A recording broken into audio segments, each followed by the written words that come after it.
Avant l'arrivée de l'usine Renault, Cléon n'était qu'un petit village de bord de Seine de moins de 1000 habitants avec essentiellement des champs pour décor. Un emplacement privilégié pour implanter cette usine.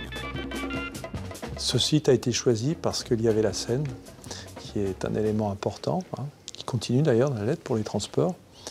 Et puis parce que les projets que le planificateur avait envisagés ont abouti, l'autoroute, tous les axes de communication et tous les grands espaces publics qui sont venus s'ajouter autour de l'usine.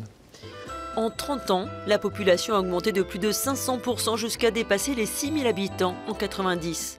Pour loger ses employés, Renault construit alors des habitations qu'elle vendra par la suite à un bailleur social. L'usine a employé jusqu'à 10 000 personnes au début des années 80 et la ville s'est développée en termes d'infrastructures culturelles, sportives et des écoles aussi. Michel Lecoustre, qui a passé 40 ans chez Renault, a vu l'évolution des moyens de production. Dans la décennie 70, il y avait beaucoup de travail manuel. Ensuite, dans la décennie 80, sont arrivées l'automatisation. Dans les années 90, sont arrivés les robots. Et ça a changé quoi, cette évolution dans le travail des salariés? Au niveau de la pénibilité. Par contre, il fallait que les gens soient nettement plus formés pour pouvoir conduire les installations. Une modernisation des moyens de production qui a aussi supprimé des emplois. Aujourd'hui, la ville sourit puisque depuis 2015, Renault réembauche.